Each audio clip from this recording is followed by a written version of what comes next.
Hey there, I'm Alyssa, and this is Speak Brown Girl, where we speak our truth on Black women, relationships, and religion. I'm a divorced mom of three littles, a digital marketer, and a theologian. I'm a feminist, womanist, and a strong Black independent woman. I like my comedy sarcastic, my traveling frequent, and my dancing a little hood. And I'm your co-host, Starr, a nonprofit professional by day and a real estate entrepreneur by night. More importantly, I am a new wife, a sister, a daughter, and a friend, connoisseur of spicy food, good coffee, and Black culture. I stand for the gospel, Black liberation, and head wraps, although I don't have one on right now. I am unapologetically a Black Christian woman. But the afro was popping. Yes. Yes. Pineapple. It's blackity black. Okay. All right. And I'm Marvy, and I'm a senior administrative assistant, actress, and a woman of God. I enjoy game nights, exploring new places, meeting new faces, and anything animal related. Black music, Black culture, and Black and white church. That was supposed to be Black church. Black church are where I find my most joy. I just threw some of that in there just to cover all of our bases.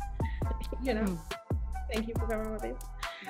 In season 2, episode 2 of Speak Brown Girl, we talk about Black women and how they are not monolithic.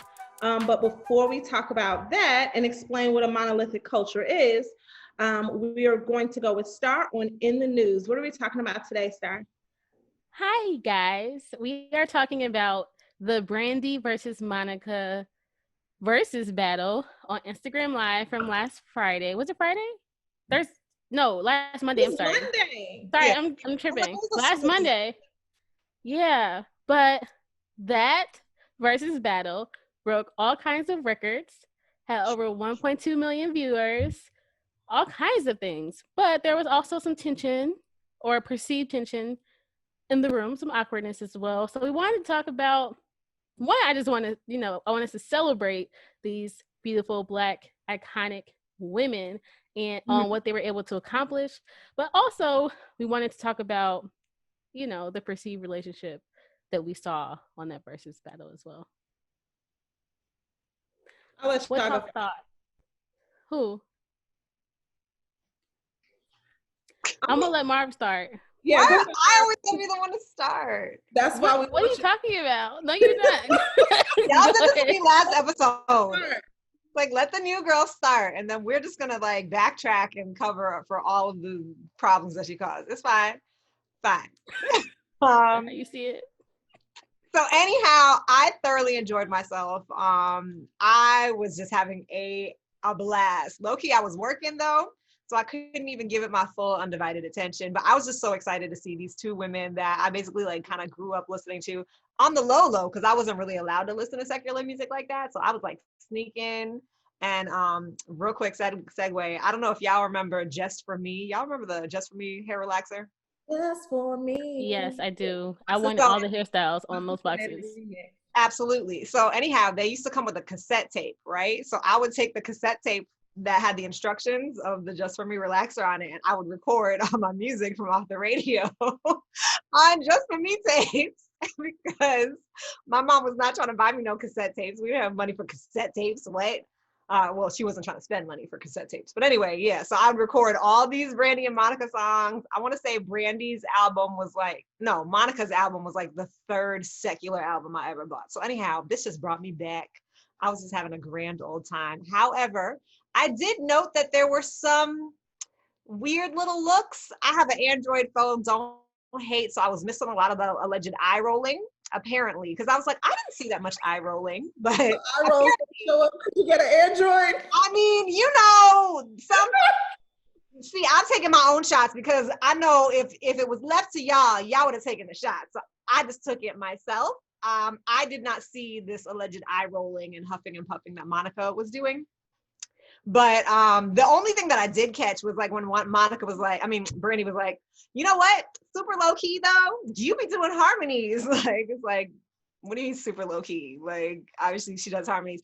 Brandy is known more so, I think, for her harmonies. So that was like the only like semi, and like I don't even really think that was super shady. But people in the comments were saying like Brandy was giving all these compliments and like Monica wasn't saying thank you or reciprocating it. I don't know. Did y'all catch that at all? Yes. For sure. We were, it's our group chat. We were talking about the group chat. I'm like, dang, Monica ain't giving Brandy nothing. Shoot. Yeah. Brandy said, so like, okay, I'm obviously like, well, it's not obvious. I mean, because y'all don't know me. But I am definitely a Brandy stan. So, I mean, I already had my, like, you know, proposed winner. But so Brandy is definitely a favorite of mine. And I feel like growing up, you either had to choose Brandy or Monica.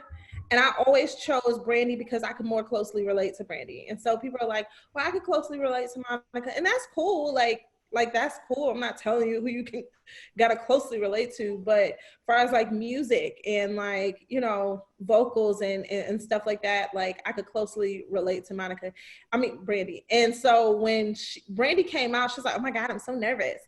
Like that was like me.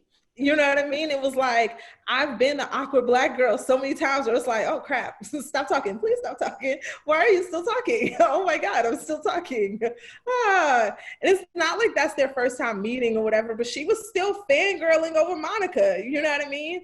Like, she was like, oh girl, your latest CD, that's about to be my new favorite song. But when Brandy played her CD, her song or whatever, like Monica didn't respond. And I'm not saying like, Monica's this mean girl because I obviously don't know her, but I think that was a good opportunity for us to see like just the dynamic between like two Black women and their different personalities and just like, you know, who they are.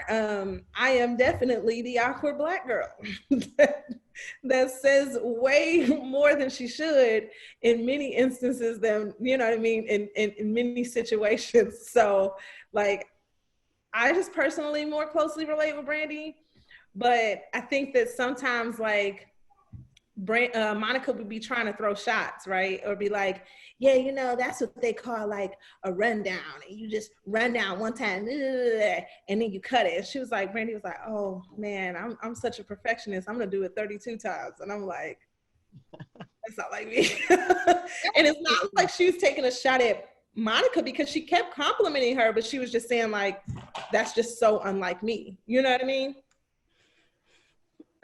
Yeah. So I thought it was, I'm not gonna lie, it was very long for not a lot of energy. So the nostalgia made up for it. Because that's why everybody was there. It was a tad boring. I'm like, oh, I just want them to, especially when they were playing like random songs and nobody, you know, like they both had songs and nobody really knew. Like, okay, you know, we ain't here for this. Keep them going. They gonna plug them new songs. Oh, the new songs, bro. I was like, don't know, but I love the new songs. I knew the new songs. I did. People only want to hear songs they can sing along to, especially in this type of format, to where y'all aren't even like live performing or anything. So the thing that's making this like pop is the nostalgia that we all have around the music. And like, oh my gosh, I haven't heard that in so long. So I'm just sitting here. You ain't even really performing your new song. You just playing it like, yeah. And it's like, I don't know the words. So we can sit here watching you bob your head to your own new song. But like, yeah, I'm like, okay, you give us more of that when you playing songs we actually know. Because I feel like Monica only wanted to move her shoulders a little bit when she was talking about her new music, and I'm like, girl, just in that outfit, sweetheart. I thought it was her outfit, but when she stood up, I'm like, nah, her pants weren't really that tight. It was a little baggy. No, it was the corset. Like everything was like stiff from like the wear, and like everyone had to just be like here, like. I was like Anyway, they both have, you know, eclectic styles. They both look beautiful. I know that they both got a lot of heat, you know, for their attention for their outfit choices, but I'm not here to talk about anybody's clothes.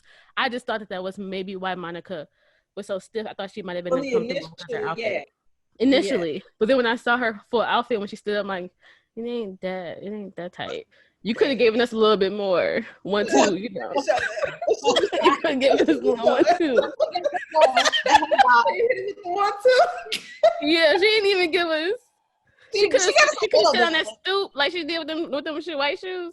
She could have did that. She could have.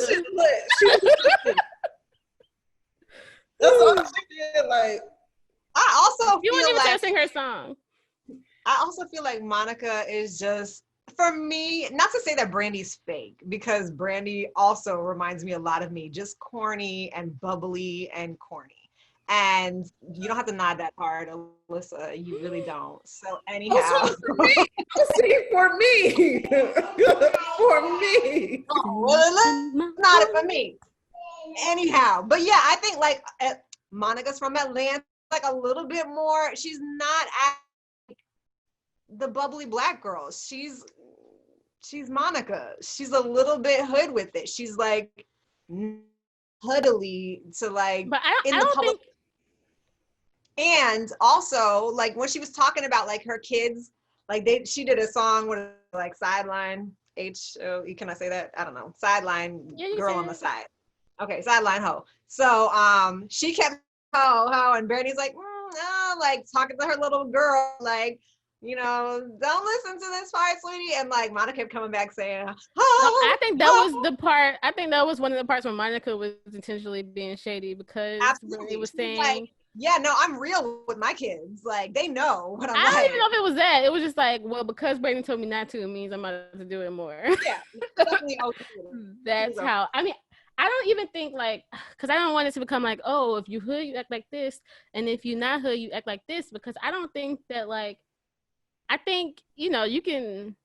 I think energy is completely different. Like if she was in a show and she's still being hood, you can still have energy. You can still have fun. You can still, you know, like, and so I don't want to become like this classist thing of like, because even as we talk about it, or just as the general public talks about it, it's almost like painting Brandy like the angel and Monica like the villain. And it's like, they could still keep their personalities and where they come from and still like no issue. I just wanted with some more energy from sis and a few more notes out of her mouth, you know, out of her throat. You know what I'm saying? Come on, sis. She was not. But the thing she was is, trying to give it. And me and my best friend, if I can be completely honest, anybody who y'all haven't met her, but anybody who knows my best friend, in comparison, we are Brandy and Monica. So I'm Brandy, she's Monica, meaning we both had the same upbringing, right? But she's very much like, not hood, but she's very much the opposite of me. But if we were, I mean, when she came to town and we hung out, I'm the bubbly one dancing on each song and she's laughing but she's not dancing because she doesn't really dance, but she's still laughing and participating. And I think that that's like what we missed from Monica, which made it seem as if she was shady. And so like, I don't know, it seemed like she wasn't having a good time or something. And I'm like, but you planned your outfit for a really long time to come here. You're not. Apparently, like y'all, that was special order. They don't, all that Fendi, they don't just have that in the store. Nothing? Like, I can't get nothing. Right. They were from the 90s. The bank had bounced. We should have saw a lot more bouncing up in that Verzuz. Okay? Yeah. But the energy was... Go ahead. No, what'd you say, Marvy? No, I was going to say, yeah, the energy was definitely low. And I just want to clarify, hood does not mean bad or anything like that. Yeah. I think that Monica might be a little bit more stoic, if anything. A little bit more serious, but yeah, maybe the energy was lacking and maybe there was some of that tension still. We don't know, but I feel like the fans like to instigate a lot. I feel like the fans have instigated their whole career. Yes, they've had some beef. Yes, Monica apparently like punched Brandy in the face and admitted and Brandy made a joke about that too, and Monica was not laughing, so that was also and then she was like, oh, I'm sorry for bringing that up. I'm sorry. I'm sorry. But she kept saying it. Like she wouldn't let it die. She kept apologizing. Oh, I didn't mean to. Oh, I wasn't. I'm like, let it die then. But she's not trying to get punched again. But exactly. But if you don't want to be punched, let it die. You keep apologizing. You keeping it alive, like you're trying to be funny. And I don't think she was. But I'm like, please just let it die. If you didn't mean I felt like she was too over accommodating. At some point, I felt like Brandy was too over accommodating for like Monica. Like if you ain't about to hype you up, I'm not about to hype you up either. So. I don't know. She tried to get her to sing that song. What was that song? A Change Gonna Come? What is that song? Yes. That was hilarious. She didn't know it. No. Bye. You a whole vocalist out here. What it was Brandy practiced the same runs 32 times and you do Exactly. knockdowns and you wasn't about to sit up here and go against Brandy on no doggone change is gonna come. Yeah, and you can't invite somebody into a song when you're doing all the runs. Like, there's no way for them to come join if they don't know like what melody line you're going on. Like, that didn't work. I just don't feel like Monica prepared her outfit, but I don't feel like she prepared her vocals. And I'm no shade. Like I feel like Brandy had her poems and her, her little notebook and all that stuff. I feel like she was drinking honey tea backstage. Like, I feel like she was ready. Okay. Monica was like, I'm here in my Fendi. What? That's all I need to do. Show up in my Fendi. She was like that meme. Do y'all remember that meme from me so many years ago? Was it in New York or was it just a random black girl who was sitting on the bed with the shades on, just looking? That was Monica. That was she like. all she did was some shades. Run me my money. Right, I'm like, girl, did you just come to collect a check? Like, come on, do something for the fans. Give me my stream. 19. People like tired.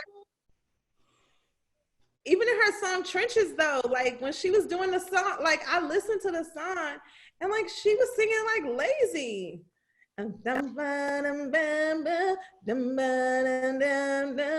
will say, hasn't Brandy been singing more consistently than Monica has? Like, actually, I think the opposite is true. Mm-hmm. That was the opposite because Monica said when she came out with that song with the white shoes, she was 12. I mean, like after, like, because I feel like there's been a period where we haven't heard either of them, but well, not even either of them, but like it felt like Brandy was still in the public eye with her singing. Is that not true? Maybe I'm making that. I think no, because Brandy legit took a break. She like really fell back for real. Monica kept going. Said that and I think that's why I kind of said, if we were like a winner loser, I kind of felt like because I didn't realize how many bangers that Monica had that like I didn't necessarily associate with her over time. Like, oh yeah, I remember that song. Oh yeah, I remember that song. And not even like her really old stuff, but even like more recent, but still old, like early 2000s kind of stuff. I'm like, oh, she's still been making music. I just don't associate all of that music with her. Yeah, I feel differently about Brandy. I feel like Brandy gets a lot of like credit and like rightfully so. People stand her for what she did as a teenager, and people stand her for what she does as an adult as well. But it's not as mainstream as her previous work. Yeah, but then also she did have to take a break legally. She did say that in the battle. She said like I had to stop music for a while legally. So like she couldn't produce anything for a while. So that's probably the reason why. But I mean, she also was in like numerous shows and like, you know what I mean? So which is why she said she couldn't sing the Brandy, the Moesha theme song. Yeah. Because... And then she didn't sing Impossible, she just played it. Mm-hmm. So Brandy clearly knows not to get into no legal trouble at all. After what happened. Getting your girl again. Oh, another piece of shade. I don't know if y'all caught was when it was time for The Boy Is Mine, and Monica was like, "It's your song." And then Brandy said in the beginning, she was like, "Yeah, when I wrote this song, I recorded it by myself, but when I heard your voice, Monica, I wanted you on the other end of that song." And so Monica was mad because I think it was like this whole controversy about like if it was Brandy's song versus like if it was Monica's song. So that's probably why she was like, "It's your song." Because Brandy made her take the song off of her album. So it was actual beef around the song. And so when Brandy tried to be all sunshine and butterflies, like, "Oh yeah, I just knew, this is the song." And then Mike's like, "Oh, it's your song, remember?" You but apparently, you punched me in the face. I don't owe you no niceties at this point. Okay? I don't owe you any. Yeah, she better than me because I'm not about to try to. I mean, but I appreciate because I feel like Brandy also did it for the fans, which I think that people appreciate her trying to have fun. But if I also understand like I'm not about to like kiss up and make you do something that you don't want to do.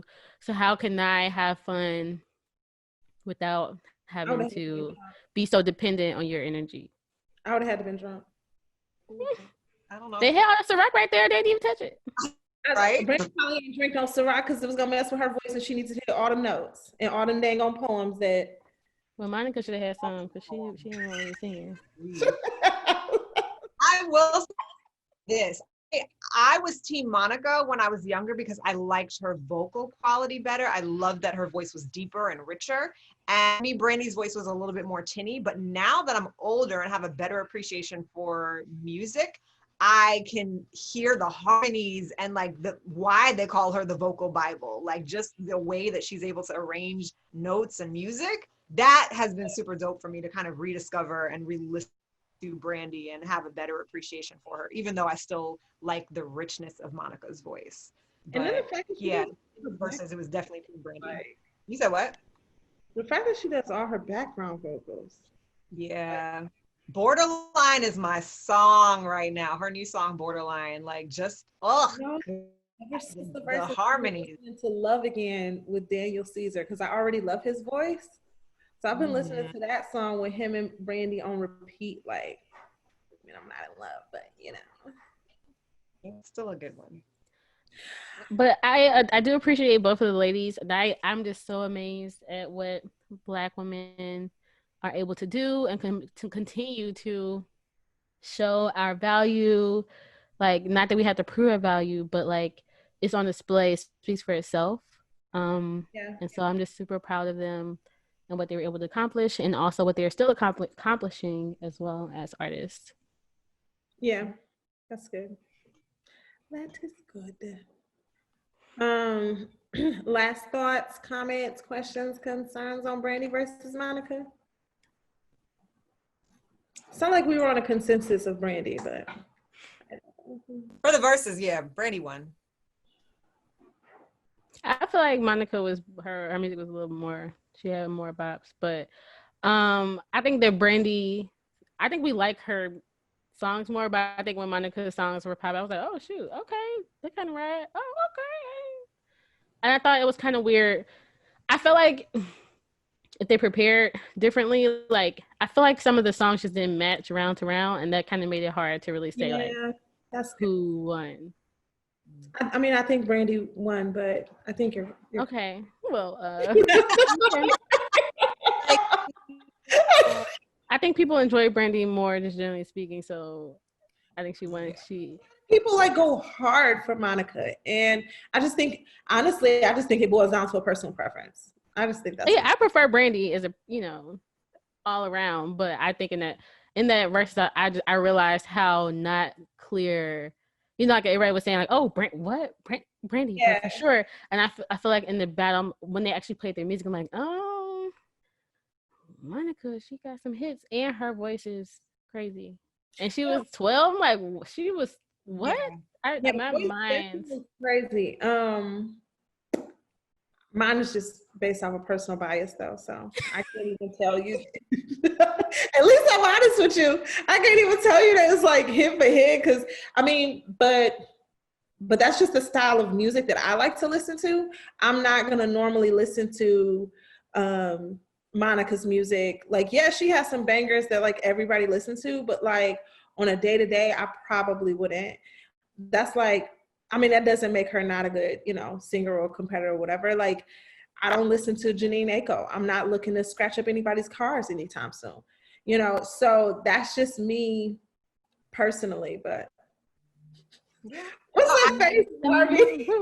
No, I was gonna say like the Billboard charts, like the next day. I don't know if it was Billboard, but one of the music charts or whatever had shown that Monica actually had more plays on the board over Brandy, I think it was. Like they both were in top numbers, like in the top 20, but I think Monica's songs had more on the board, and her new song Trenches was like number 2 or something on whatever music chart that was. But it just goes to show the power of Black women and like how impactful social media is, how how timeless they are, and the fact, like, longevity, the fact that these two women who started off as like children in the industry and have been able to withstand like everything that people have thrown at them and that have happened in their lives, been able to like maintain dignity and like legit voices is also very telling and makes us proud as women, as For Black sure. women. Taylor, I'm gonna need you to start practicing some notes. She respond. So I don't know what you're talking about, Mom. I'm gonna need you to practice some notes. Me. Watch every Brandy video. Go. Period. Um, thank you, Starr, for that in the news. So we have a new segment today. It's called Let's Weigh In, where a friend of the podcast sends in a question and we all give our, opinion on it, and we weigh in on that particular question. So the question is, I've been dating my guy for a year. How do I talk about marriage without scaring him off? Girl, if it's scaring him off to talk about marriage after a year, sis, like, the fact that you have to ask that question is concerning, because to be with someone for a year, especially as like a fully, I'm assuming that she is a full adult, like they're both responsible, they both are in places in their life, like financially and in other ways that they can be in a healthy, committed relationship. So assuming those things are true, not like college age or whatever, if you are a grown woman and a grown man, or grown whatever, however you identify, and you're with someone for a year, and just the conversation about marriage might scare them off, to me that's a red flag, because I feel like that's something that should naturally, if that person actually desires marriage, that isn't something that should scare them. And also, yeah, I just feel like it should have come up from that person's end either. Like, my thought also is like, do you want them to only marry you because you want to be married, or do you want them to want to marry you? If that makes sense. So like, it's like you want to have the conversation about marriage, but like, if they aren't wanting to have the conversation about marriage, do you really want to marry a person who doesn't want to be, who isn't prioritizing marriage, is how I would say it. Because it doesn't mean like they don't want to be, but for them it just may not be a priority. It may not be a right now. They might.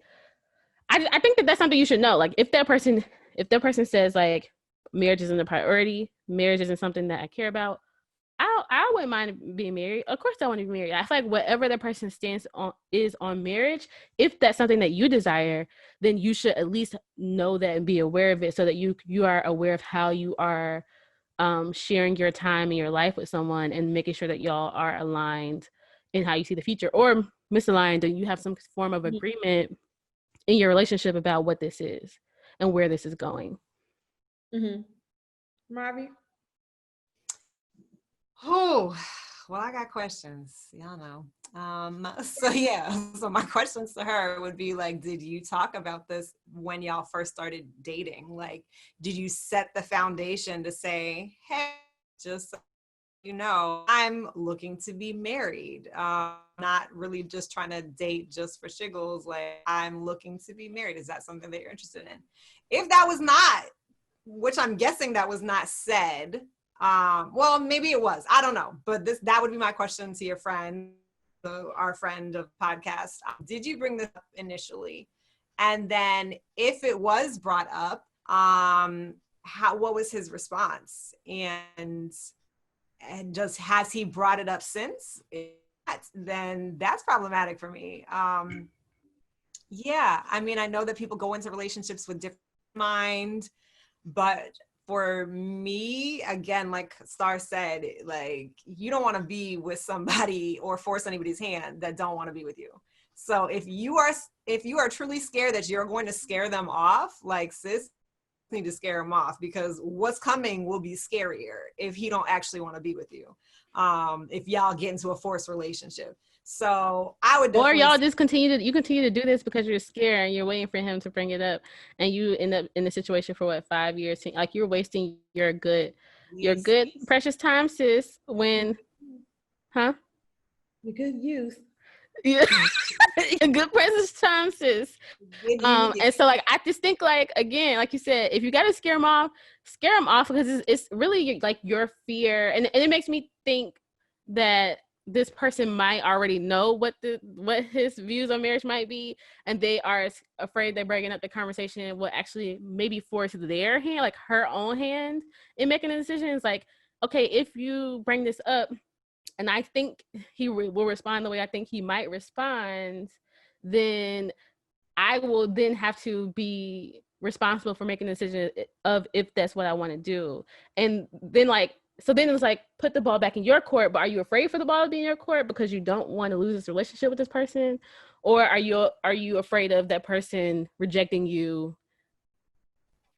and then you still lose them? I mean, I think there's so many things, but at the end of the day, what you value is important, and you shouldn't have to bite your tongue on your value to maintain a relationship with someone that isn't the relationship that you ultimately desire. Yeah. So, yeah, I think, okay. So I think, marriage conversations should definitely happen in the beginning. I'm not particularly sure if it happened in the beginning. I think it did happen in the beginning, like, hey, I'm looking for something more serious, blah, blah, blah, blah. But then after, those are two different things. I mean, yeah, but then we also have to, like, I mean,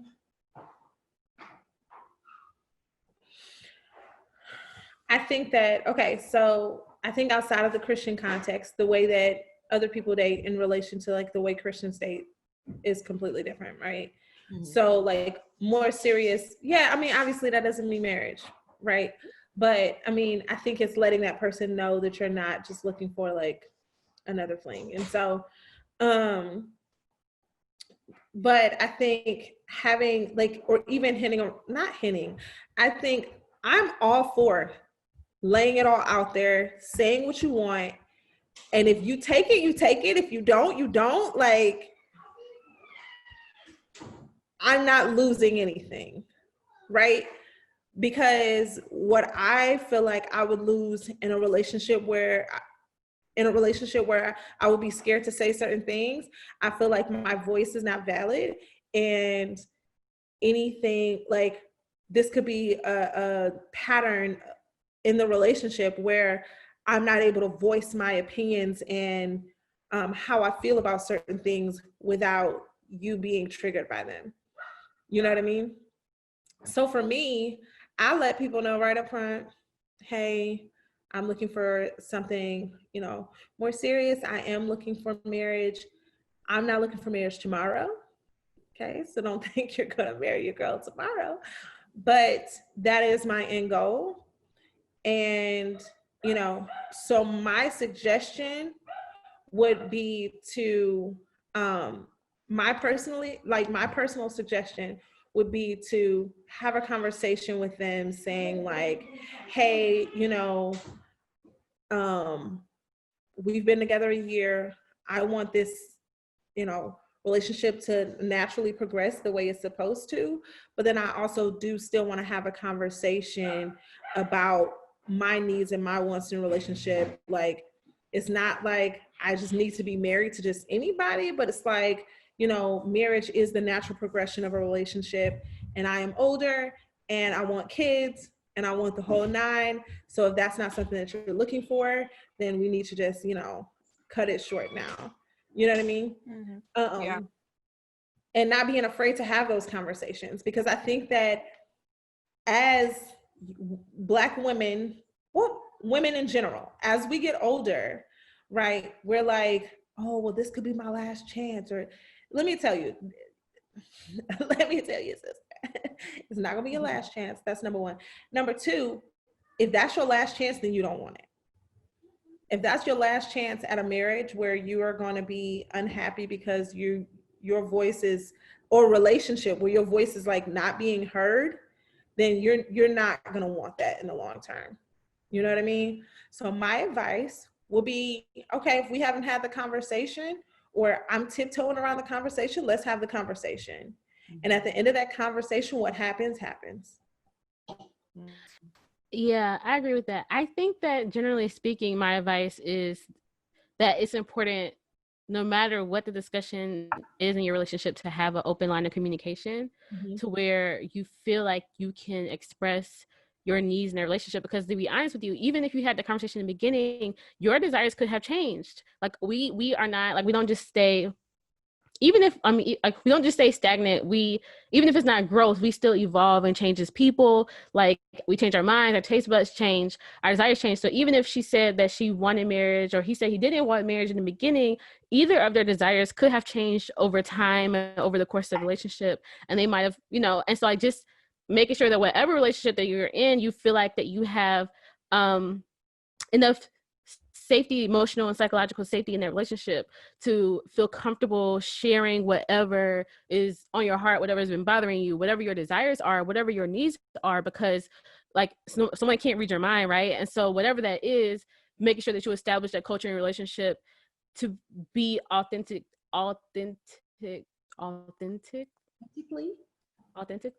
You. Yeah, I was like, this word isn't coming out. Be you, and also, like, get what you need out of the relationship, because we all have needs, and we have to make sure that we are being mindful of the needs of others that we're in a relationship with, but also that we are not forsaking our own needs as well. I think a lot of times we can, especially as women, like, we can be like, oh no, that's fine, I'll just be, submissive, or, I mean, I'm not saying that there's anything wrong with being submissive, but, like, or I'll just downplay my needs just to make sure that you're getting everything you need.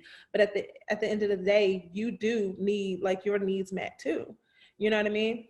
I'm to the point where, yes, I self-sabotage still, guys. I still self-sabotage. I know, relax. I'm at the point where it's like, okay, this is what I need, and this is what it looks like. And if you could do that, cool. If not, let me know, thumbs up, thumbs down, and then I can dip. You know what I mean? Like, even as far as, like, communication or, like, quality time, I'll even get so practical as to be like, yo, my quality time, like, I really like quality time. If you can't give me 1 to 2 days a week, it's not going to grow. It's not going to progress. Like, so, I mean, I think that as women, we definitely need to be in tune with, like, what we need, what we're looking for, and then be able to effectively communicate that to our partners. And I will also say, going back to something that you said earlier, I would say for a lot of people, like, the natural progression is not marriage. The natural progression, because of, like, either their dynamics or what have you, as a lot of it is just like, we just staying together, we just kicking it, we don't need a title, we don't need a ring, a paper, we don't need the government to tell us, we gonna be together. So for a lot of men, unfortunately, it's not necessarily natural to get married, it's just natural to stay together. And so somebody ends up, just not being able to do it anymore, or, they're unhappy and then they leave. So for some of these men out here, they just like, yeah, well, we ain't brought it up, or, we're cool, we don't do anything to mess it up. And it's always we, because they haven't heard anything from you. So they're just assuming, yeah, we on the same page. Like, we just chilling, we just kicking it, we happy together. What we got to mess anything up for? So you need to be clearly articulate, like, okay, so where are you at? This is where I'm at. Are we on the same page? So that when you out here in the streets saying, yeah, we cool, like, you not misrepresenting me and my needs. So for sis, friend of the podcast, definitely be about where you're at, and then be bold enough to ask, like, where are you? You're not like, are you on the same page as me? Just like, where are you? What are you thinking? Like, and you don't have to make it be a serious thing. And I would definitely say, don't preface, hey, we need to talk, because that's like red flag, like sirens go off whenever they say we need to talk. Just be like, hey, I just want to check in to see, like, let's just have a conversation. how are you feeling about this relationship? What are next steps for you? Like, where do you see us going in this? And, you know, what's important to you in this relationship and it moving forward? What does that look like? Just, you know, and then being completely open and honest. Like, you can decide whether you want him to go first, or you can just be like, hey, look, so, you know, we've been together for a year, and I just wanted to do a check-in and let you know, like, you know, marriage is still something that I desire. What are your thoughts? That was going to be my next question. Oh, sorry. Did I cut you off? Okay. No, you're good. My next question was going to be like, would you let him go first or would you go first? But I think like they both have like their pluses. Like, I think like if you just want to make sure that you are like communicating your needs and you are not going to change what you communicate based on his response, then you should go first. But then also letting him go first could be a good thing if you want to just hear what he thinks without being swayed by what you have already made up in your mind. And so, like, depending on what you want, that, you know, where you find value is how I would approach the conversation. Yeah. And you never know. Go ahead, babe. I was gonna say, you never know. He could be looking for a ring on the for low. I mean, yeah, you never know. You never know, but I would not chalk it. I would not leave it to guess or to chance. Like, still bring it up at some point. Well, maybe he's getting a ring, and I don't want to ruin the surprise. Like, not still talk about it. Yo, that's like an awkward rom-com where the girl is like, oh, he's gonna propose and he never does. Oh, that's so. That is a rom-com. That Napoli Ever After, he brought a puppy. Cringe. Next episode, we are going to talk about Black romantic comedies, okay? So we're going to send y'all a list of romantic comedies to watch and prep so we can go over them together. Well, I thought we said that we might do like one, like a series. So we can like watch it and then dissect it, an episode or something like that. What do y'all think? Let us know in the comments how you prefer to do it, if we just did like an overall theme or if we dissected, like, you know, because I'm gonna have a lot to say. So let me know. But what are you saying, Marvy? I said I'm going to catch up because I know somebody coming for my black card any day now for all the movies that I have not seen. Still. Well, we won't let them know that. We're gonna it's like a syllabus. You'll have the roster ahead of time so you can prepare, take notes, watch the movie before we record, you know, so you won't have to divulge the information if you don't want to. Pretend I said nothing. I've seen all of them. I was gonna say, like, based off of what Starr said, like, if you're the type of woman that like is an empath, or like you are like easily persuaded, like what somebody else has to say, or like you're just kind of like, well, just go with the flow because that's what you want to do, like, and you want to get your point across, especially in this area, go first.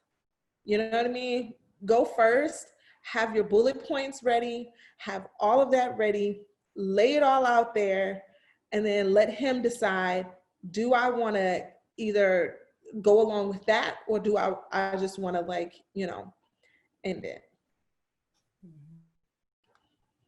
That sounds good.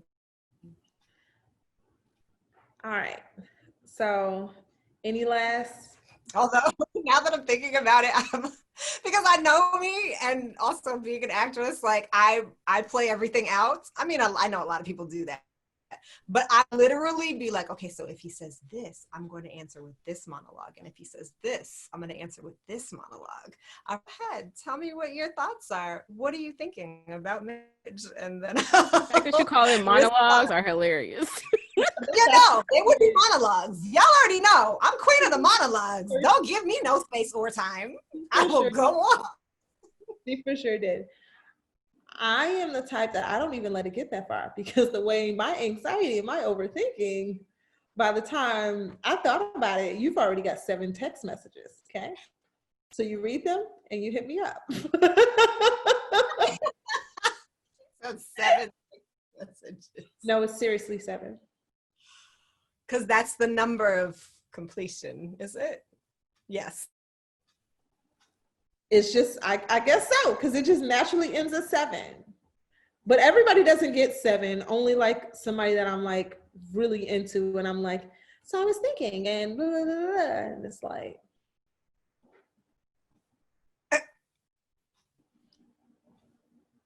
Or nope, I'm not going to, wait, let's continue. Almost told on myself. Okay, so, and now it is time for our topic of the day.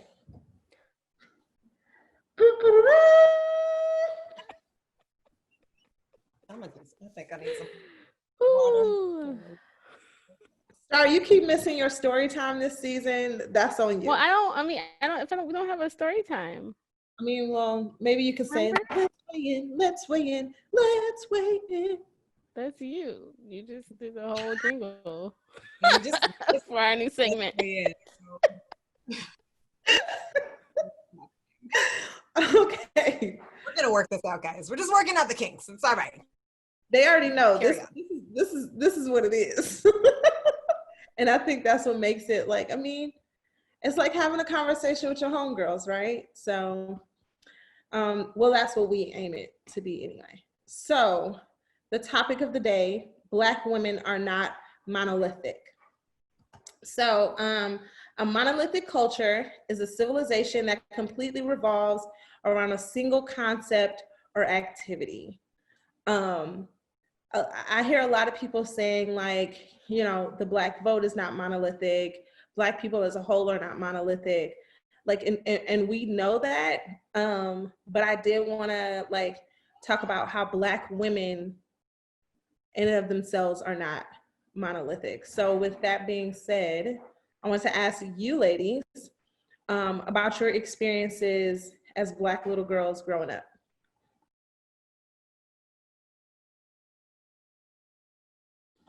Experiences like just like what was your experience growing up as a Black girl? Like, I mean, it could range from like the school you went to, or you know, how you had fun, how you celebrated your birthday. I think like all of those things, as well as like your social location, take into account like who you are today.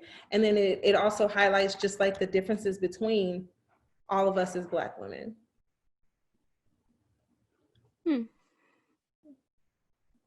Okay, so I guess I'll start. I don't know.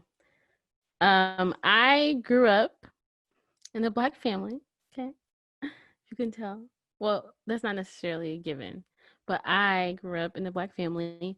We moved around quite a lot. So I went to a lot of elementary schools in I went to a lot of elementary schools. I'm from Virginia, Richmond. And we also moved to Atlanta when I was at the first time we moved when I was in second grade, and then we moved back to Virginia when I was in fourth grade. Then we moved back to Georgia when I was in fifth grade. And so with that, as far as like my school surroundings, they have like looked different because I've been to so many different schools. Middle school, I went to a predominantly Black middle school. So I feel like I was kind of ratchet in middle school. From like a stereotypical standpoint. Like I got into fights and, I was just, stereotypically ratchet. And then high school, I went to two different high schools. I went to a predominantly Black school. Initially, that was also a magnet school. And I went to school with some of the most brilliant people I have ever seen in my life. And almost 100% of them were Black, and they have gone on to be doctors and lawyers and scientists and all kinds of amazing things, literally amazing, brilliant people. And then my senior year of high school, we moved. And so I finished my senior year of high school at a more like mixed school. And it was completely different from the other school I went to. I'm like, woo, okay, they're not fights every day. All right, okay. The people are different. Right. So it was just like different things I noticed culturally that were different. And so I think that I've been shaped by like all of my experiences. I have had a lot of different environments, like as far as like growing up. I mean, my family is very, very Black. I come from a very Black family. Also a very Christian family. So I was slightly sheltered growing up.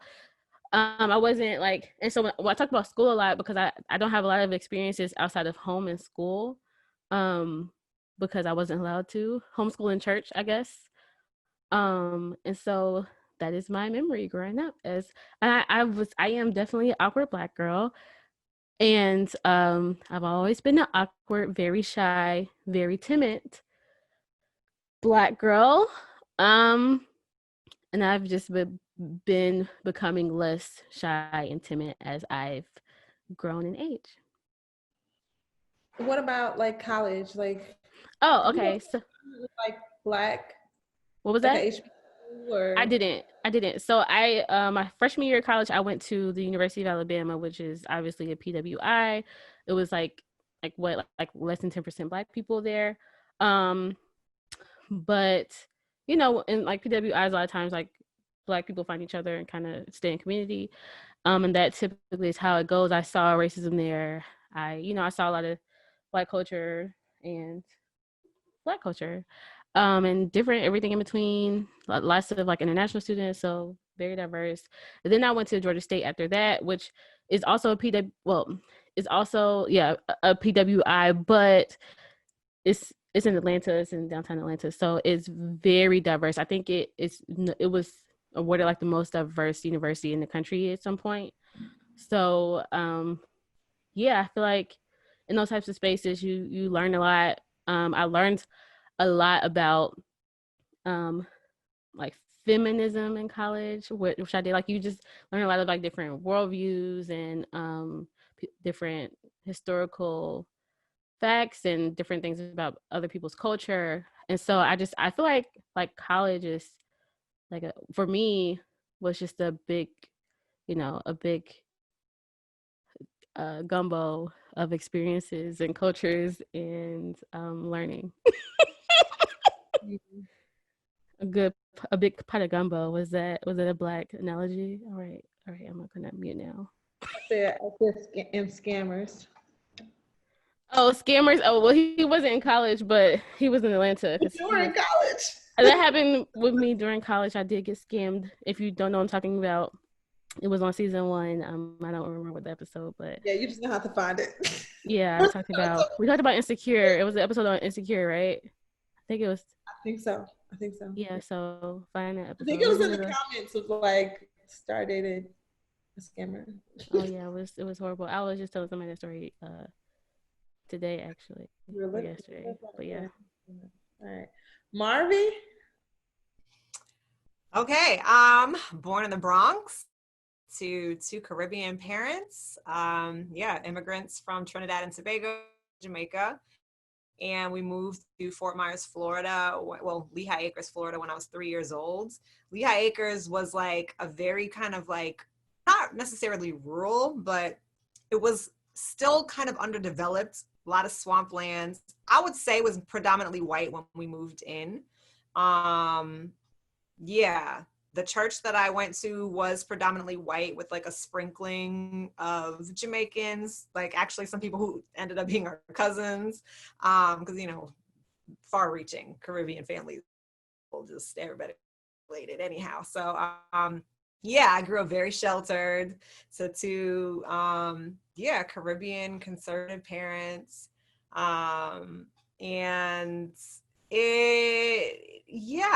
I would say in elementary school, my two best friends, one was white, one was Puerto Rican. We were like just a Kashi box. Might as well have been like an advertisement of the Black girl, the white girl, and the Puerto Rican girl. And that's what I knew. All I knew was church. All I loved was church. I loved to play church when I was at home. I would be leading worship and passing the offering plates on my teddy bears and what have you. That's all I knew.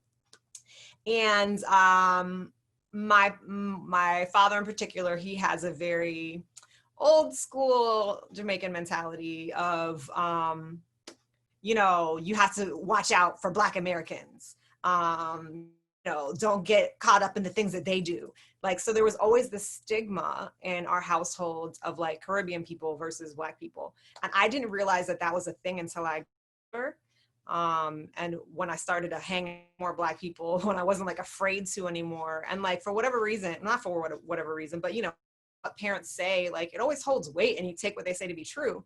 And then I started elementary school. I want to say it was middle school, when I went to a school where there were more Black people, and my two best friends at the time were Black happened, and all of a sudden they had started about me to all the other Black people. So then none of the Black people wanted to hang around with me. So then I was like, okay, so like my only friend was this white girl, and then they would make fun of me, like, why you talk like a white girl? Well, you hang out with white people and like all this stuff.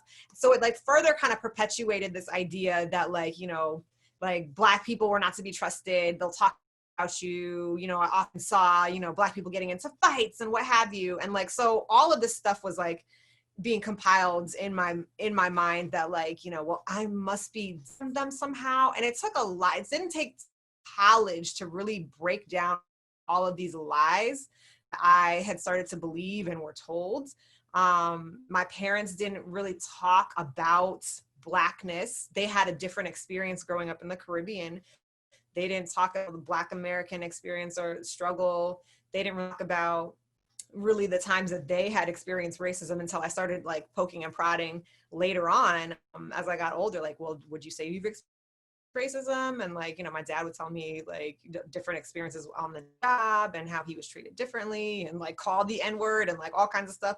So yeah, it was an interesting upbringing, to say the least, to know that like I'm also Black. Y'all are Black Americans, but for whatever reason, we were still different. And that's a lie. Like, we're Black women. Yes, we have different backgrounds, but we have experience in that somebody will just look at me, not know my background, and treat me in a way that like society perpetuates the stereotype, like, oh, Black women are angry and they're what have you, and they're what have you.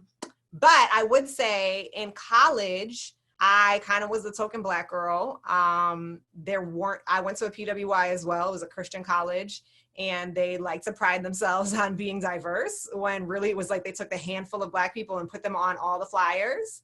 And, you know, because I was like the nice, bubbly Black girl, and all the musicals and what, like, they just like exploited me.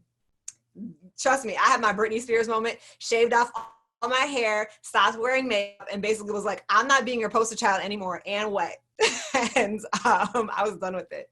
So I had a little rebellious moment, but at the end of the day, I had to take on the responsibility of like, I need to learn me as a Black American woman, having been born here, even though my experience is from a Caribbean American heritage.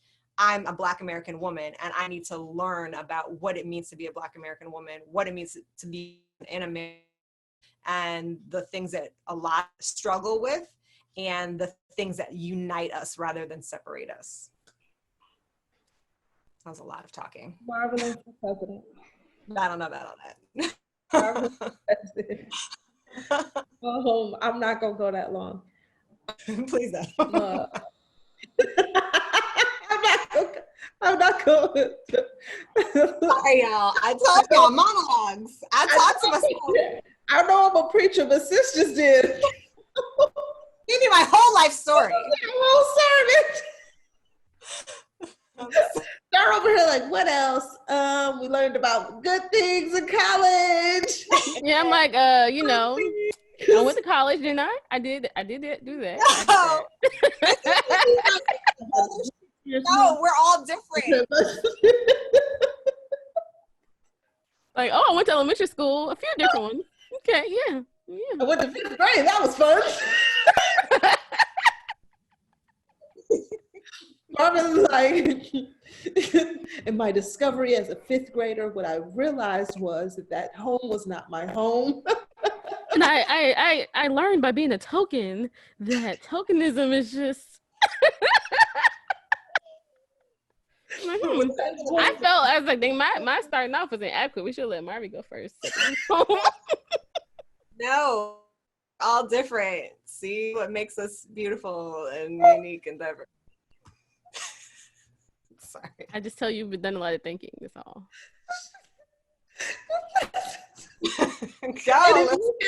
If you did not do a lot of thinking and you have that like right off the dome, like I just don't even know. I feel like I've had to play these things out in my mind because for so long I was just so blind. So yeah, carry on. I'm not going that long. So I mean, I've talked about it all the time. I grew up in the hood, so like I didn't grow up in like the nicest neighborhoods, go to like the nicest schools. In Detroit, there was pretty much a white flight type deal there. So only way you were going to school with white kids was if you lived in legit the suburbs, and they had strict perimeters about addresses and stuff, so you couldn't get in their schools. Um, I grew up Catholic. My best friend was white. Um, and she was my best friend all the way through probably like high school until I got to high school, and kids teased me for talking white. And I went to a hood school because we lived in the hood.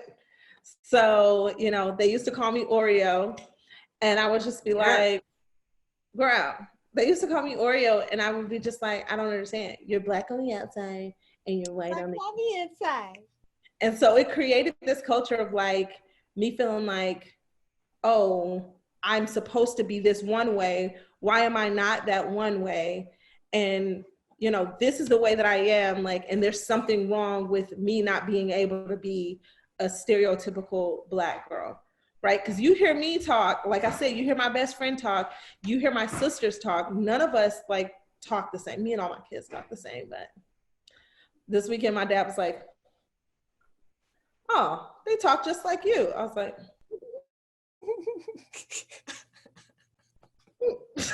what that mean? Wait, what that mean?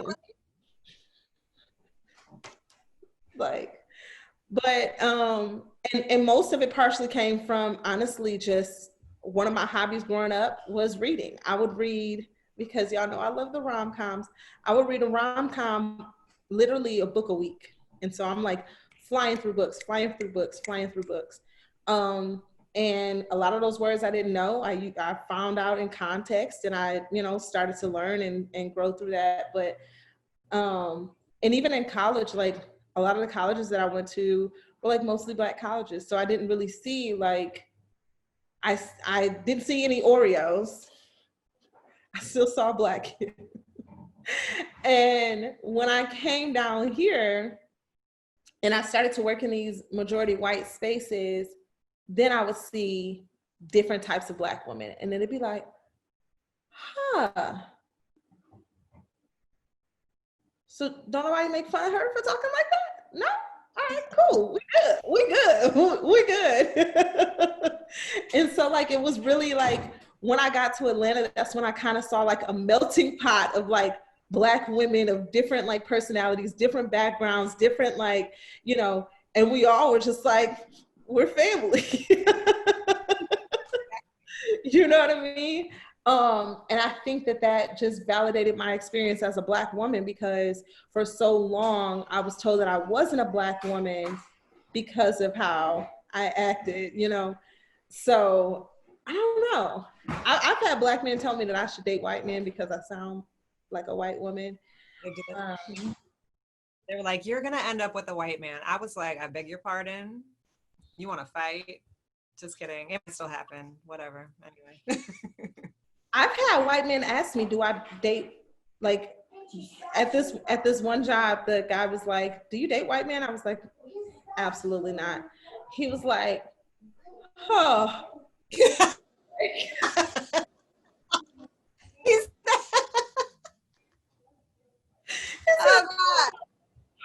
And I was like, you can't bring me home to your grandma, let's be real here. And like, just walked off. And he was like, I think my grandma would love you. Said that? Stop. But I do find that I do still like deal with those issues sometimes. As far as like that past childhood trauma of like, you know, who Black women are perceived to be in certain spaces versus like who we actually are, and how we don't have to be like one particular way, you know? Because if somebody says something now to me sideways, like, why you talk like that? What? Why do I talk like what? How do I talk? Exactly. Like, what does that mean? It'll be like this whole big thing.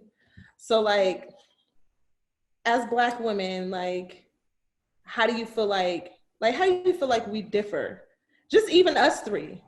like, even us three, I feel like all of us have said that we are awkward, right? Yep. Starr is very introverted. Yes, and nobody believes me, but I think like you are one of the only people who actually like acknowledge that I'm an introvert. I think it's I actually said host so much. Sorry to cut you off, but that's not what an introvert means. Like an introvert is like somebody who like refueled by being by themselves and like, you know, to themselves. Like you, I mean, maybe you might not. I don't even really see you as see you as an introvert. Like you take more joy in kind of playing the backgrounds, but you're good at leading. But you might get your fuel from being by yourself. I don't know, Starr? I don't know, but I always feel awkward. I think like because I said it on we had a shoot last week, and like my final thing on my interview was like they were like, what has changed or something like that from being together? It was something like, where do you feel like you've grown or something like that? And I said something about I feel like that I have like stopped shrinking myself as much, and from like being like quiet and shy. And I think I talked about that earlier when I talked about growing up like really timid and shy. And I am an introvert still, but I think there was more behind that other than like where my fuel was from. I think it was a lot of fear behind that. And so like I talked about that, and they're like, what? You're an introvert? You seem very outgoing and extroverted. That I can't believe that. And everybody says that. And I'm like, yeah, this hurts. It burns.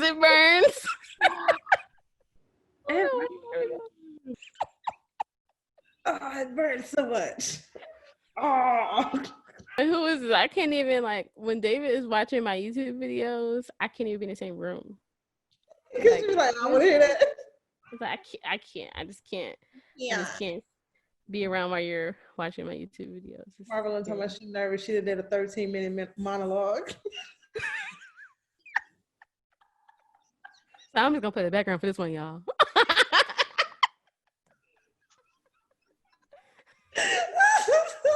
I'm gonna play the background. I'm back, y'all. Sorry. I don't even know where I'm looking. The camera's up there. I'm back. Technical difficulties. Sorry. Different camera. You take a dramatic exit after your 13-minute monologue. Yep. I had to refresh because I'm a real ambivert. So I needed a moment to myself. And I needed to be like, okay, so what just happened? You just like gave me too much. Just be quiet in this next round. Got it. But it never works. It never works. And I think that like when we were talking about just like the different dynamics of just like Black women and how even Starr, like you're like, yeah, like I'm an introvert, and somebody's like, no, you're not. You're like, first off, you can't tell me what I am, what I identify with, and what I view myself as. But then also like I can be one and the other. You know what I mean? Because like even you, Marvelyn, when we were going to that one place, the only place we probably went together, so you know what I'm talking about. Yep. It was a party, and I was like, I hate parties. And you were like, but you're so extroverted. How do you hate parties? And I was like, oh, my anxiety comes alive at parties. Which is why unless I'm like really, really good friends with somebody, I'm not gonna show up. I'm gonna tell you I am. But then my anxiety is like, no, you're not. Watch Netflix, you're not going. And what I do that whole night, like I just drank wine the entire time. Pretty much. And then you said some like, but then you would get like these little spurts of boldness where you'd be like, oh, hey, so-and-so. And I'd be like, oh, okay, she's talking now, all right. And then you would go back to being down. It was like, it was like a robot. It was like, Pretty much. Pretty much. You did good, though. You did pretty good. I was proud of you. I don't think I've been to a party since then. Really? Actually, I haven't. I mean, if it's like us at Starr House or something, or like small group, that's different, you know? Yeah, because you know us, or you've at least been around us or used to us now. Yeah, I mean, but also y'all are family, so that's different. But if you're like, but when Starr used to invite me to her house, when she used to invite like people from like different churches and stuff like that, I used to have so much anxiety going that I would literally have to drink wine on the way there. I'd be like, I don't want to come. She's like, you're coming. Oh, okay. You're definitely going to be there. That is what friendship is. You know, I will see you soon. But you know, with COVID, there's not as much mixed company, so that's a scapegoat for you. Only to see people that you're comfortable being around, because it's like, oh, I don't know all those people. COVID, social distancing. I'm only going to see people that I know and trust. That I know. And I'm fine with that.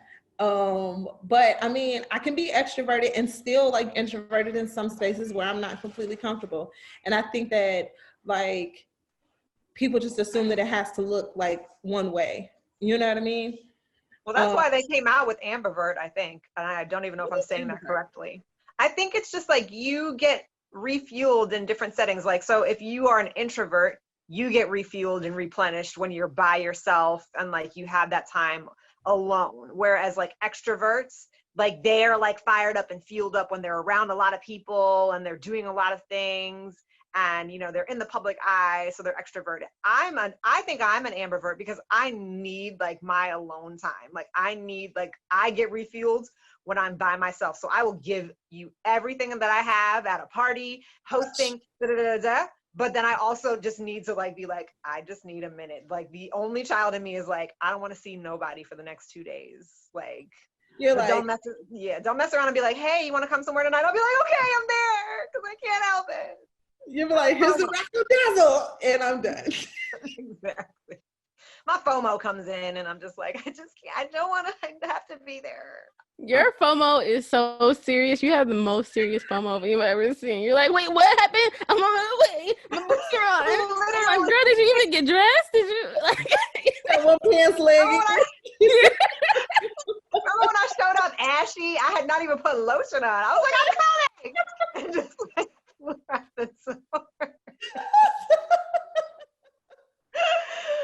oh gosh, the FOMO was real. I had no FOMO. I will be sitting here binge watching Netflix, watching all the IG stories, like, oh, have fun, girl. I see you. I am not jealous. Like, they'll be like, what you doing sitting in this same spot from yesterday? I only have FOMO if it's like people I really care about, like really close. I think if it was people I care about, then I'm popping up. Like, but I don't be knowing because like I'm like, oh dang, Alyssa, she out there popping. Oh, I see y'all. Oh, y'all went to the botanical gardens without me. I see. Okay, see, here we go. Y'all did that. I had to finally throw that in. That's relevant. Did there? I see what you did there. You ain't let that one live down, but okay. Can we just go as a group together to like make up for this, please? We have to plan my birthday. Oh, you're right. Okay, we're gonna do that. We're gonna plan a mess out of your birthday. It's gonna be amazing. I hope you're ready. My birthday too, but it's like 2 weeks. My birthday is like literally like a few weeks after mine. Oh my gosh, can we have a joint party? I don't know if I have energy for all of that. No, we can't. Because I only get 1 day a year where I get to do whatever I want, and that's my birthday. Mother's Day, they force me to do stuff. I was talking to my sister today about my birthday. I was thinking about planning myself a party for my birthday because I don't trust nobody and people don't. No, I was saying because I've just been so disappointed in the past with like waiting for people to celebrate me. I'm like, I don't ever want to wait for somebody to celebrate me. I want to celebrate me, you know? And so I was thought about that, but I was like, but I also could just go somewhere with my husband and be cool. Yeah, I think you're at that point now because you got your boo. Like, I think I came to that revelation like 2 years ago where I was like, oh, nobody planned a surprise party? All right, I'm going to Cuba. And everybody was like, wait, you didn't let anybody know. Oh, well, y'all didn't let me know. I did that the same year. I was like, oh, you did what? Oh, I'm about to go to Mexico then. Like 2 weeks later, I was like, oh, you went? We both was traveling by ourselves. We took pictures of everything. And ever since then, I don't be here for my birthday. She might be here for this one. No. Not true. I'm gonna be in LA. I thought we were planning a party. How are you gonna be in LA? When I come back. So you're not even gonna take me to LA? I can't You get could flued try out. LA. I think you're good. What'd you say? She been to LA enough. I think she's good. I only Have you went been to once. LA? Literally only once. Oh, I thought you lived there. New York. No, I know she lived in New York. Maybe I'm thinking of Florida. Not the same. Not even a little bit. No, it's definitely not. So I think okay. The question that What are we talking about again? sometimes when I like don't want to tell y'all stuff, I be almost telling on myself. What happened? What you supposed to tell us? I have to tell on myself. What you going with a boo? What's up? Oh, did I hit it on the head? She's looking around like the answer's in the air. Like, God, if I say something, I know they're gonna get me. I feel like I did. Yeah, I've been dating for a few weeks. What? I'm about to throw. I'm about to see. Throw something. Y'all want to come for me? See, this ain't right. See, this is why. And then when y'all get mad when I don't say stuff, and y'all be like, "How can you be talking to a guy?" No. I don't get mad because I don't be keeping secrets. I don't got no secrets to keep. I only got them kind of secrets. But so tell us more. Tell us more. Yeah. This is why I didn't tell y'all. Why? Because we were going to ask questions the same way you asked Marvelyn questions?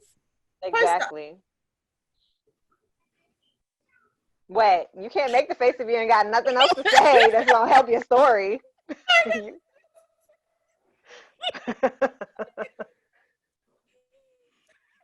Saying real words? No, she's not. All right, so questions. I'll give you guys 3 questions apiece. Starr, you go first. Okay. Who is he? What do you mean? That's number 1. Go ahead, answer the questions. We're going to keep this in the podcast. His name is redacted. Okay. And we've been friends since like 3rd grade. Y'all met up? We've been friends since 3rd grade. No, but I mean, like, recently, have y'all, like, met up and seen each other face to face? I mean, yeah, we would hang out all the time. So how long have you been hanging out? This is all still a part of the question of meet up, okay? So, like, how long have y'all been hanging out? Where did you meet up? When? All in the same question. So because we were friends, we would hang out all the time. He would text, say, hey, what are you doing? Let's go to brunch, or I want to take you to brunch. Cool. And he would take me to brunch. That's not part of your question. I'm not telling you information that I have to. What was the second part? No, continue. What was that? What was that thought? What was that thought that was right there? Bring it back. The one that was right here. It was right here. It was right here. That's the way it should be. I haven't told anybody, so. Well, now we and the million listeners know. Well, that's exciting, girl. That's awesome. I'm super stoked. Okay, that was all the questions? Starr, I know you got more questions. We just gonna ask you. Well, I already knew. Actually, I now that I know, I don't know a lot about him, but I can talk to her. I know who he is theoretically, so I can talk to her about it offline. Yeah. Offline. Okay. I like the fact that he's handy. Yes, girl, because we know you got projects. I literally have a whole trampoline and a bunk bed and another whatever. But I personally can't date anybody that's handy. I think Starr and I've had that conversation before. Not handy. That's not handy. Because, I was like. Oh, I meant not handy. Because that's just not going to work for me. Like, it's just not. So, yeah. So, and this is the last question before we like round this out.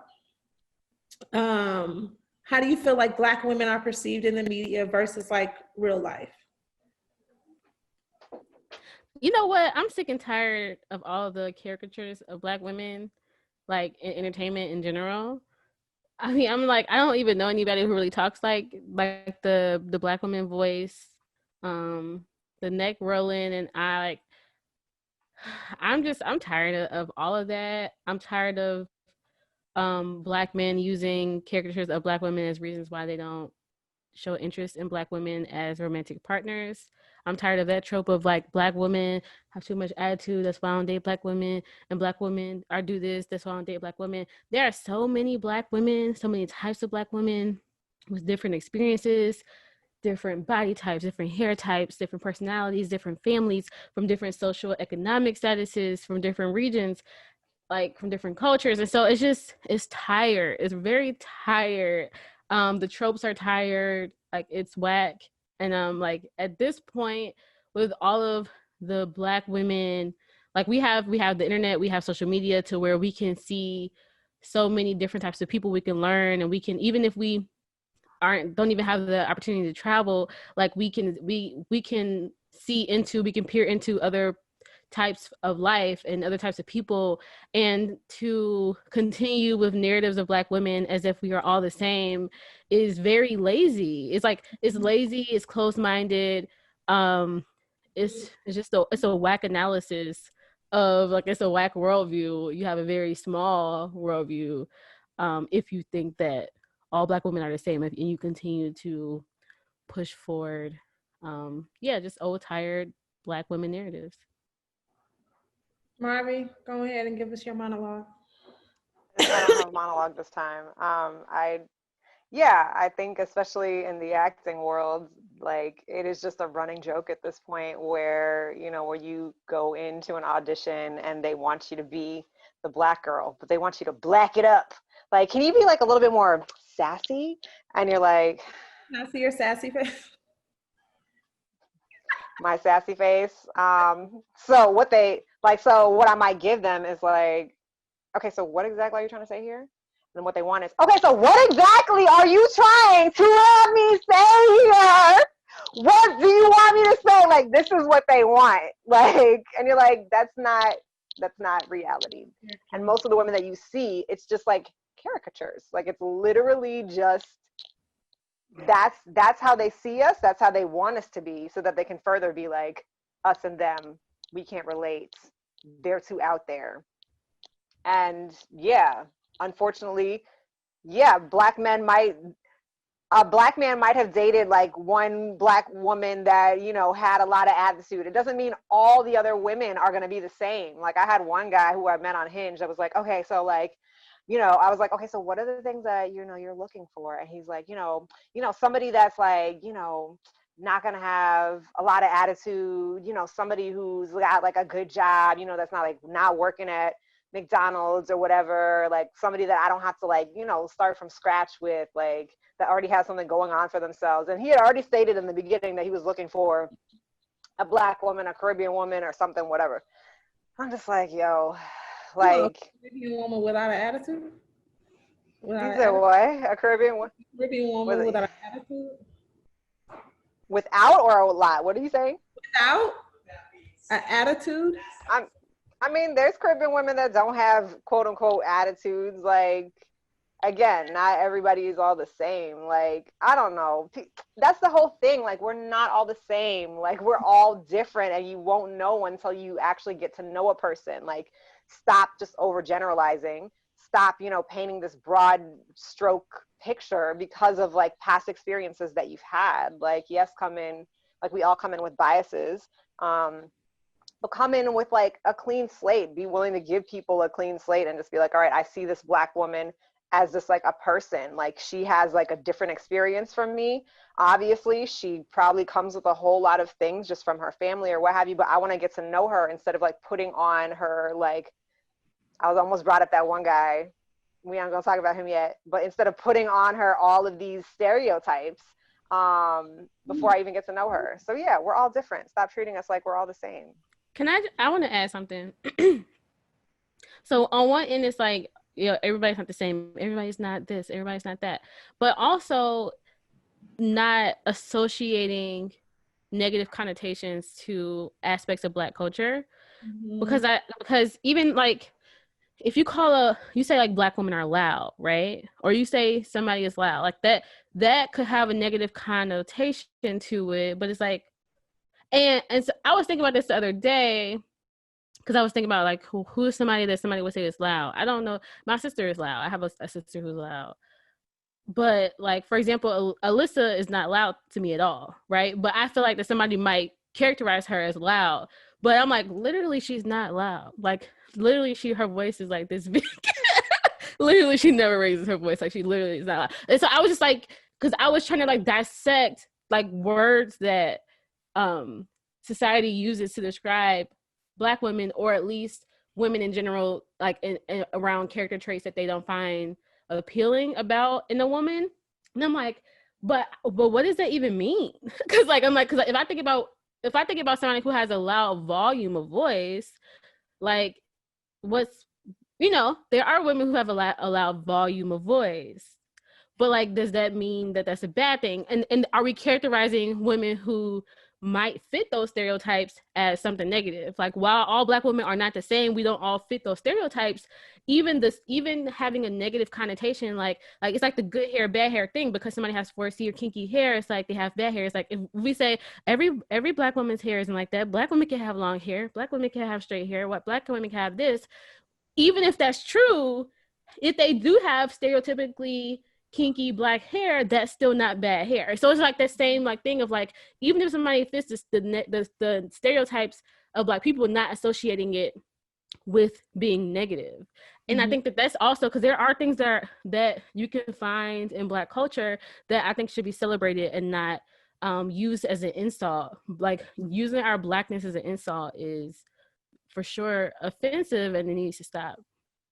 Yeah, like, why is it that when we, as Black women speak our truth or say something that bothers us, we're deemed as loud or aggressive or having an attitude? When we've seen countless women of other colors, express themselves in such a way, and they don't get that same negative connotation associated with them. You know what I mean? People are like, oh, I don't want to be with a Black woman because, she too bossy. Have you ever dated a white woman? Or it's the same thing, but you call it something different with different connotations. So if we put it on the Latin woman, oh, it's spicy. Yes. If it's on the white woman, oh, it's spicy, or she's spicy. And so spicy, even a Latino woman with attitude, I like when she cuts me out in a different way. I love a spicy Latina. Like, but then for us, like, I don't want no, Black women, they talk to me any kind of way. Like, no, that's not a race thing. That's a character flaw. You know what I mean? If somebody talks to you like that, that's not that's not a race thing. That's not Black women versus white women versus Latino women. Like, that's a character flaw if somebody talks to you in a disrespectful tone. You know what I mean? But just because somebody expresses themselves and like you said, maybe a loud voice, that does not mean, like, maybe they just want to be heard, and they have been in these situations where they haven't been heard for so long that the only way that they can get people to hear them is to yell. You know what I mean? And a lot of people, like you said, Starr, a lot of people would describe me as loud. A lot of people would describe me as loud. I don't think I've yelled outside of like trying to discipline my children in a really long time. But I think I learned a while ago that the message gets lost in the delivery. So if I'm trying to communicate something to you, and if I'm yelling it, you're not gonna listen. You know what I mean? So I learned a long time ago, like, ain't no point in yelling it, because once you get a certain pitch, like, nobody's listening anyway. So, but I think that Black women are perceived in the media as like this, like, oh, I'm too strong. I don't need a man. I don't need help. I don't need this. I don't need that. And it's like, no, that's what you perceive us to be, because we're not around waiting for somebody to help us. You know what I mean? You think I don't want help? Who's gonna turn down help? Like, I don't know anybody that's gonna turn down help. Be like, no, thank you. I got this. I can lift this couch with one hand. Like, no, you're gonna want help. But I think that we're not just gonna sit around and wait for someone to help us. And I think that's a huge part of the difference.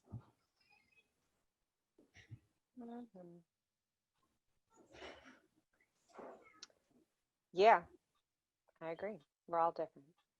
We are all very, very different. Um, Thank you, ladies, for sharing your experiences with me.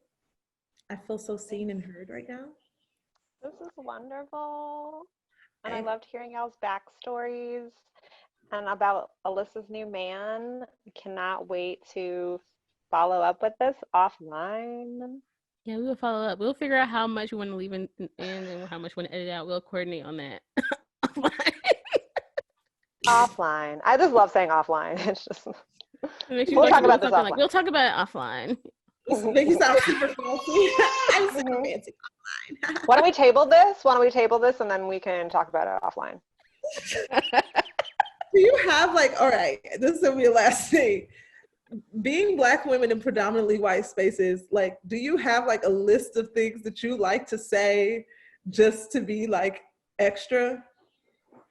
I like to say Black people, because people always say African Americans or people of color, and I like to explicitly say Black every chance I get. Because as a Black woman in this organization, I'm always seen as the angry Black woman, and I'm tired of it. Because I just want you. I want you to use sperm a little bit. Because I'm not about to censor my Blackness. I'm no, it's Black. I don't. The African. We say Black. We've been saying Black. Why you say African American? I'm not saying this wrong. I just feel like it's all right. Use the same wording that I use. I do that. I have this thing where I like to make, white people awkward, because we've been in awkward spaces for so long that I like to do stuff that makes them awkward. So my workout classes are mostly predominantly white, and they'll ask warm up questions before we actually get the workout started. And so I always say the Blackest thing that I can think of. Even if I don't even agree with it, I say the Blackest thing that I could think of. They'll be say your name, your number, and the last book you read. I'll be Alyssa 110, The Hate You Give. They'll be what's a brand that you're loving right now? Ben and Jerry's, because of their stance on social justice. Yes. What's the Blackest stuff? I'm here for it. You'd be if you could travel back in time, when would you travel? And I was as a Black woman, no time in the past is good for me to travel back in time. Awkward for the rest of the hour. And they was and I was the only Black woman in that class, and they I love it. I am so here for it. Because in my profile on Hinge, I definitely have 3 references to Blackness, and I'm I tried to slide in there justice for Breonna Taylor, and then y'all made me take it down. So anyway. We made you take lots of other stuff down, but we can go over that wasn't the only thing. We can dissect your profile another day. Oh God. Anyway, moving on. Black women. But I always like to say that I have a hard stop at 5. Do you have time to hop on a call at 4:50? No, I have a hard stop at 5. Mm-hmm. Yep, I had to send a lovely little email with receipts. At 1:05, you said this. I did this at 3:00. I was waiting for responses. I got my first response at 6:03. You followed up at 11:59. I had all my receipts. Anyway. Yeah, that was in correlation with the hard stop at 5. Anyway, go ahead. I'm proud of you. Thank you. I am. Because it's especially in these predominantly white spaces, you really don't want to speak up for yourself because you're kind of need my job, but at the same time, y'all not going to keep running over me. So. Y'all know what it is. Y'all know what it is. What it is, yo. What's up? What was the dance? Oh, I thought you were doing this, Marvelyn. How they really give it up? Give me your number, and I'll call. And I'll follow that thing to the mall. And the Take mall. it home so we can do it all. I don't know why I know that song. I wasn't allowed to listen to that. Just because you wasn't allowed to, don't mean you didn't. Thank you guys for joining us for season 2, episode 2 of Speak Brown Girl. Speak Brown Girl. Out. Disclaimer, this podcast is in no way a replacement for a licensed therapist for any mental or relationship issues you may have or are experiencing. If you are in need of a therapist, we recommend therapyforblackgirls.com. And if you are without insurance, we recommend the Open Path Collective. If you're a new listener to Speak Brown Girl, welcome. We would love to hear from you. Make sure that you rate, review, subscribe, and share with your friends. Speak Brown Girl. Out.